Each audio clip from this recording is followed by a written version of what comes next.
3:5, são 15:54. Renovação necessária. A primeira carta de Paulo aos Tessalonicenses, capítulo 5, versículo 19, ele diz assim: não extingais o Espírito. Comentário de Emmanuel: quando o apóstolo ao gentio escreveu essa exortação, não desejava dizer que o Espírito pode ser destruído, mas procurava renovar a atitude mental de quantos vivem sufocando as tendências superiores. Não raro observamos criaturas que agem contra a própria consciência, a fim de não se categorizarem entre os espirituais. Entretanto, as entidades encarnadas permanecem dentro de laborioso aprendizado para se erguerem do mundo na qualidade de espíritos gloriosos. Esta é a maior finalidade da escola humana. Os homens, contudo, demoram-se largamente à distância da grande verdade. Habitualmente, prefere o convencionalismo a rigor e, somente a custo, abrem o entendimento às realidades da alma. Os costumes, efetivamente, são elementos poderosos e determinantes na evolução.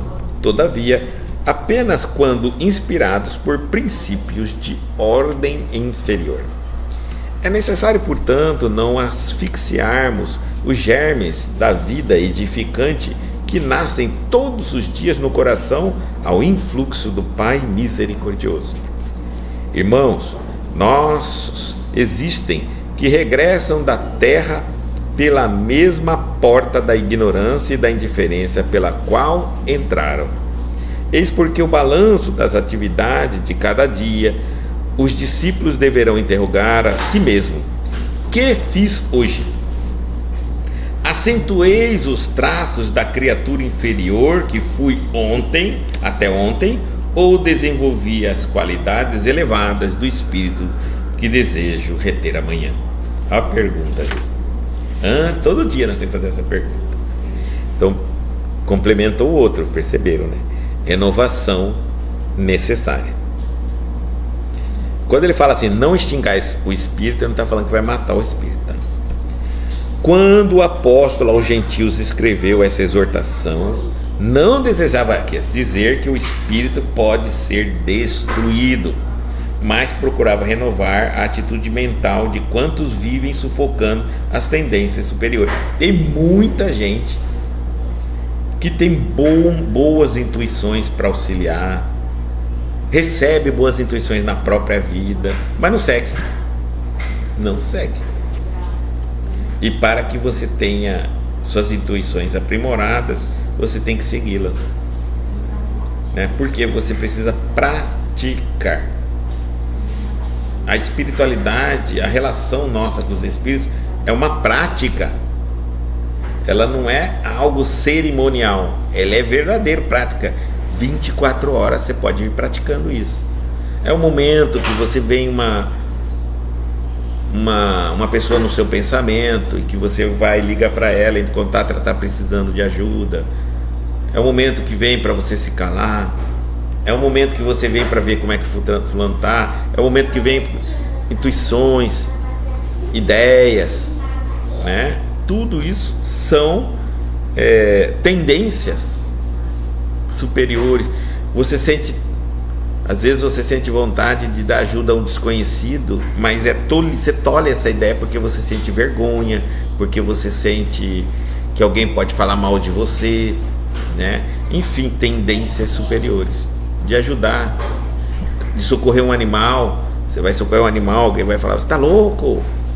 E aí você tem vergonha do que os outros vão falar. Então nós estamos sufocando toda hora, o tempo todo, um potencial gigante que temos de amor, de auxílio, de ajuda, porque muitas vezes isso quebra a convenção humana e a gente não quer.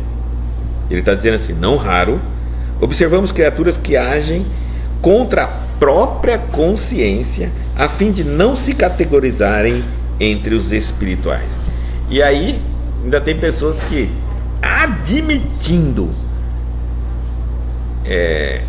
que admite que o que ela está fazendo está errado, mas ela não para de fazer. Só para nos dizer que ela é espiritualista. Olha que absurdo. Entretanto, as entidades encarnadas permanecem dentro de laborioso aprendizado para se erguerem do mundo na qualidade de espíritos gloriosos. Então, ainda diz assim, esta é a maior finalidade da escola humana. Se hoje alguém vai falar assim, para que serve a reencarnação ou a escola humana? Simples. Você vai ter que, o dia que você vem aqui aprender, vencer o mundo. Mas quando a gente está no mundo, a gente deixa o mundo nos vencer. Quando o mundo nos vence, nós entramos em depressão, em estresse, doença, mágoa, raiva, irritação, revolta. É o mundo vencendo. Quando eu venço o mundo, eu saio daqui desse jeito. Pai, perdoai-os. Eles não sabem o que fazem. Incompreendendo todo mundo, entendendo todo mundo, perdoando todo mundo e pedindo para que todos os meus inimigos que me providenciaram todo o sofrimento na terra sejam perdoados, porque são ignorantes. Venci o mundo. E não quero nada deste mundo. Não quero uma vida mais rica, eu não quero ser mais jovem, não quero ser mais bonita, mais feio, magro, gordo, nada deste mundo. Absolutamente não. Venci o mundo. Essa é a nossa finalidade. Então a gente vai ficar reencarnando até vencer o mundo. Mas toda vez que a gente está aqui, a nossa personalidade tende a nos entregar subserviente do mundo. E quando eu percebo, eu estou me matando, lutando, trapaceando até, às vezes matando outros para vencer o mundo, no mundo. Pois é, perdemos o caminho totalmente. E aí a ideia é que nós vençamos o mundo e não o mundo nos vença. Senão, hoje a ideia é pensar assim, será que eu sou escravo desse mundo? Para que eu entenda isso, há algo neste mundo que poderia acontecer neste mundo que me faria renunciar a Deus, o Cristo, me revoltar, ou faria eu cometer um grande erro que eu sei que é errado. E se for sim, então eu ainda estou pertencendo a esse mundo, não venci o mundo. O mundo só me chantagear, só me acuar, me constranger, e eu já entrego rapidamente a ideia do cristão.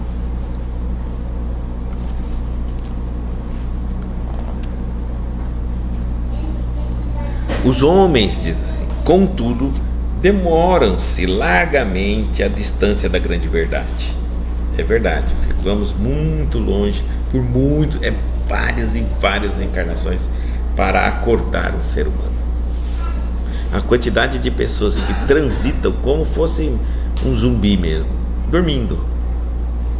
Como se... Até tem notícia do mundo espiritual, que existe vida espiritual, mas nem se interessa em ler absolutamente nada sobre isso. Não toca, né? Outros aproveitam quem acredita e aí ficam naquele processo de por exemplo, um terreiro.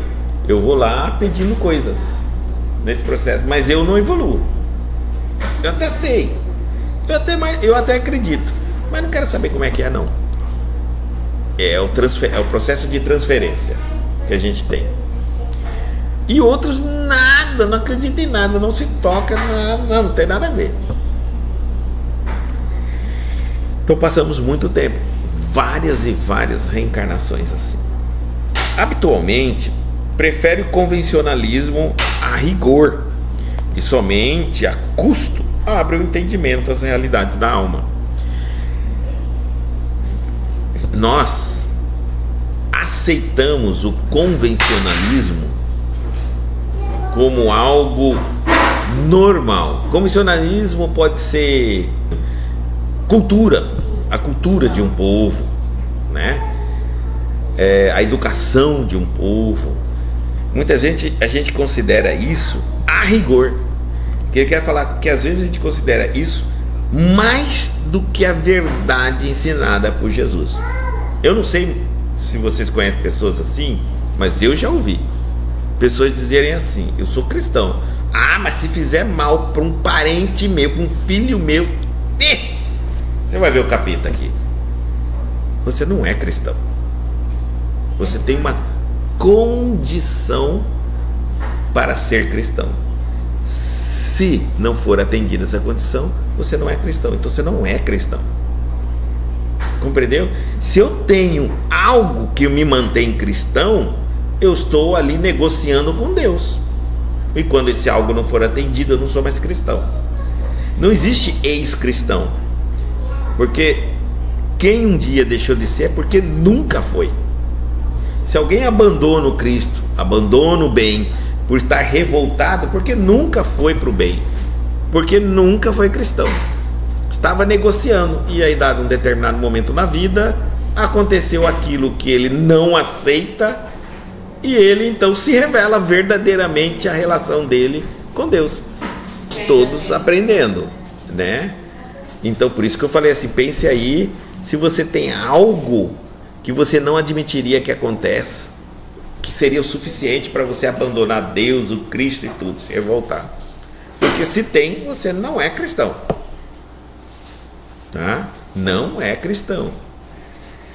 E aí está dizendo assim: somente a custo, muito custo mesmo, dor, sofrimento, prejuízos, abre um entendimento das realidades da alma. Aí ele encontra com a parede mesmo, que ele não enxerga, não vê, que é invisível, o mundo espiritual é invisível. Aí ele fala: epa, tem alguma coisa aqui mesmo, né? Os costumes, aí porque ele fala que os costumes, a cultura, que a gente está sempre falando aqui, os costumes efetivamente são elementos poderosos e determinantes da evolução.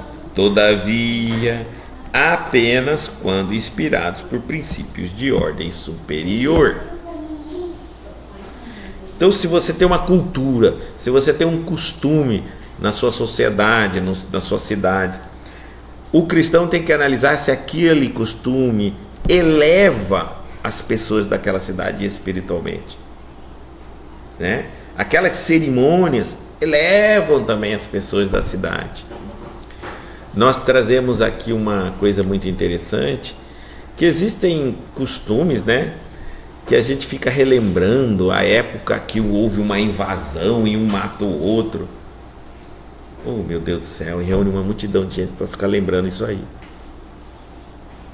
Eu devia ter vergonha de ficar relembrando guerra e vitórias de guerra, né? Infelizmente ainda a nossa humanidade é muito complicada. Porque se um dia nós guerreamos para estar onde estamos, é porque nós somos pequenos. E nada nos glorifica. Eu não sei nem se eu, hoje, era lá o soldado que matou um daqui, e que por isso que eu estou nascendo aqui. Porque o espírito não tem pátria. O espírito, a pátria dele é o mundo espiritual. Ele não tem nação. Ele não tem sexo, ele não tem cor. Então como é que eu fico achando motivo para me vangloriar de uma história que eu nem sei daquela história de que lado que eu estava, se era o bandido ou era o mocinho? E que normalmente quando alguém faz isso, eu pergunto sempre a pessoa, quando ela conta essa história: você acha que você era o mocinho ou o bandido dessa história? Aí geralmente a pessoa fica assim, eu falo: eu sei. Sério, penso que já vou revelar, né? Aí eu falo assim: com certeza você era o bandido, por isso que você está aqui me contando ela hoje. Porque você reencarnou. E se reencarnou porque você tinha coisas a pagar. Essa história aí que você gosta de contar. Entendeu? E os mocinhos, já não reencarnaram mais, já nem conta mais para ninguém, nem sequer lembra. Porque eles não têm inimigo. Perdoa todo mundo. Nós é que ainda estamos. E seus familiares? Provavelmente aqueles que você matou lá no campo de concentração, estuprou aquelas mulheres, violentou aquelas crianças na guerra. Vai vir tudo seu familiar. Então, na nossa consciência nós temos umas culturas estranhas, né? E é isso que ele está falando. Os costumes, eles são elementos poderosos e determinantes, mas, estou falando bem cá, todavia, apenas quando inspirado por princípios de ordem superior. Essa cultura, essa coisa de ordem superior, ótimo, vamos exercer, vamos lembrá-la, vamos transferir aos nossos filhos, né? A Páscoa, por exemplo, é uma cultura bonita. Lembrar da ressurreição de Jesus, né? Da morte e ressurreição do Cristo, mas falar do sentido vitorioso, belo que foi. É o sentido, porque a história de Jesus é bonita. Ela não é esse pesar de tudo.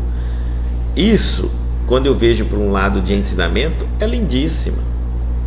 Um homem que por amor a nós, um arcanjo, veio à Terra pessoalmente e entregou as chaves da nossa evolução. Porque ninguém conseguia fazer isso.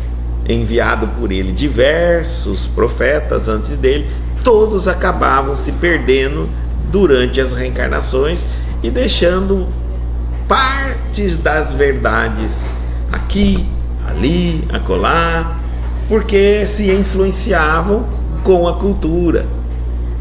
Mas veio um homem que chegou e não se permitiu influenciar e deixou a pura e mais legítima verdade. É tão pura e tão legítima que até hoje nós não conseguimos traduzir tudo. O cristão está sempre alerta. Na minha cidade tem uma cultura. É algo bom, benéfico, transmite aos seus filhos. É necessário, portanto, não asfixiarmos os germes da vida edificante que nascem todos os dias no coração ao influxo do Pai misericordioso. Eu duvido que tenha um ser humano na Terra que não sinta, pelo menos todos os dias, uma vontade de ser bom. Consigo mesmo. E nós não estamos falando aqui desse bom perfeito, não. Dentro do grau de evolução de cada um. Aquele ser humano mais ruim, assim, das suas atitudes. Todo dia ele tem um germezinho ali de bondade nele. Lógico que essa bondade, quando é do espírito, né, quando vem para o consciente da personalidade, ele veste ela como, por exemplo, algo egoísta. Por exemplo, uma pessoa bem ruim, aí uma hora ou outra ele vai parar e fala assim: vou parar de beber, isso aí está fazendo mal para mim. Olha o germe do amor próprio ali dentro dele, está pensando nele. Ou então é ruim com todo mundo, ruim, igual os mafiosos, bandidos, né? Aí a hora que o filho dele usa a droga que ele vende, aí ele vai lá e quer matar todo mundo que vende a droga pro filho dele, mas ele é o vendedor de droga pro filho dos outros. Aí nesse gesto meio que egoísta, não é um germezinho de amor, né? Tá despontando, vestido ainda com aquela carapaça do egoísmo, do orgulho, da vaidade, uma série de coisas, mas está se despontando. Só que nós estamos constantemente sufocando, asfixiando isso aí, porque a gente deixa e não trabalha isso, não, porque todos esses germes eles vão ser burilados, trabalhados através do que? Do conhecimento. Aí por isso que existe o estudo. É o conhecimento que faz eu refletir se eu estou amando correto, se eu estou desapegando correto, se eu estou usando de maneira correta, se meus pensamentos estão corretos, o que é cristão e o que não é cristão. É só conhecimento. Irmãos nossos existem que regressam da terra pela mesma porta da ignorância e da indiferença pela qual entraram. Falamos aqui no começo. Gente do céu, a quantidade de espíritos que reencarnam e morrem depois, passando por essa escola sem aprender absolutamente nada. É tão incrível que nem despertar para a vida espiritual, nem para ele trazer uma dúvida. Tem gente que passa pela vida inteira e não tem nenhuma dúvida se existe mundo. Não acredita e pronto. É uma coisa assim, você fica assim, meu Deus do céu, parece um ETzinho, né? A gente pensa assim, parece um ETzinho. Ou a gente se sente um ET, né? Porque eles que olham para nós e falam assim, acho que você é meio doidinho, né? Procura, não acende essa bendita lâmpadazinha, nem de dúvida, né? Você não sente dúvida de buscar apenas uma convicção que aconteceu com Kardec, né? Na busca dele de negar, digamos assim, o mundo espiritual, a mesa dançante, é que ele descobriu o espiritismo. Então, que te dê essa dúvida de você poder, eu vou ali para poder criticar e provar que aquilo é falso e mentiroso. E na dúvida eu descubro que ali está a verdade. Então, mas tem gente que nem isso dúvida tem. E eles dizem assim: eis porque no balanço das atividades de cada dia, os discípulos deverão interrogar a si mesmo, tá? Agora para todos nós, o que fiz hoje? Todo dia eu tenho que falar, o que eu fiz hoje? Acentuei os traços da criatura inferior que eu fui até ontem, ou desenvolvi as qualidades elevadas do espírito que desejo reter amanhã? Ou seja, eu passei hoje, estou no final do dia, será que hoje eu só exercitei as coisas que eu tenho dentro de mim ruim? Ou eu exercitei as boas? Existem três fases, três observações, assim, 3 pontos na observação. Eu poderia dizer assim: será que eu exercitei as coisas ruins? Será que eu exercitei as coisas boas que eu já tenho e já sei fazer? Ou será que eu desenvolvi algo de bom novo? Óbvio que eu vou saber disso, porque o de novo e bom não aparece do nada, ele só transforma algo ruim e velho. Não existe, o bem não brota do nada. Na reforma íntima a gente aprende assim: as virtudes, elas vêm dos defeitos. Então, se eu tenho os mesmos defeitos hoje do dia anterior, do dia assim vai indo para trás, é porque eu não trabalhei nada de novo, não tem nenhuma virtude nova. A partir do momento que eu perceber que eu não tenho mais um determinado defeito, é porque ele se transformou em virtude e está agora sendo exercitado através das qualidades. A gente, na hora de fazer a reforma íntima, a gente está morando na casa, né, da nossa vida, e mudando tudo, mudando conceitos, paradigmas, maneira de pensar, crenças. Mas está ali, a gente não pode sair da terra, mudar tudo e voltar. Então é a mesma coisa que a reforma, dá trabalho, às vezes tem que movimentar tudo, dá dúvida, é assim mesmo, mas vale a pena. E essa é a finalidade da religião, reforma íntima.